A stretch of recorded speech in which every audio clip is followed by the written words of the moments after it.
Vous savez quoi? Je viens de terminer ce livre, La salle de bal de Hannah Hope.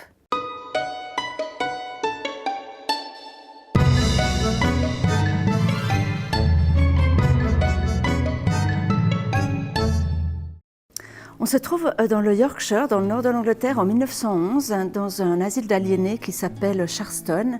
Et il faut dire qu'à l'époque, on était enfermés pour pas grand-chose, parce qu'on déprimait, parce qu'on était un peu violent, ou parce que tout simplement la société ou la famille ne savait pas quoi faire de vous. Alors on pouvait très bien finir enfermé. Par contre, pour ce qui était d'en sortir, c'était une autre histoire. On va suivre trois personnages. John, qui est un ouvrier irlandais. Ella, une jeune femme qui a cassé la fenêtre de la filature où elle travaillait. Et Charles Fuller, qui est un médecin frustré par ses ambitions, qui aurait voulu arriver beaucoup plus haut, mais enfin il se trouve là. Et Charles Fuller, il a une idée que la musique peut être une très bonne thérapie pour les aliénés.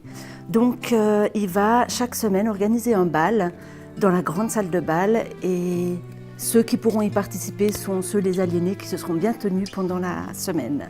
C'est là que John et Ella vont se rencontrer. Mais malheureusement, Charles Fuller, lui, il a des théories sur l'eugénisme, qui sont d'ailleurs défendues par Winston Churchill. Et c'est sur John Mulligan qui va vouloir faire ses essais. Donc évidemment, ça va pas très bien se passer. Mais je vous laisse lire la suite de ce livre qui est tout à fait bouleversant, surtout quand on sait que c'est l'arrière-grand-père de l'auteur qui a inspiré l'auteur pour ce roman, qui lui-même a vécu dans un asile d'aliénés au début du XXe siècle.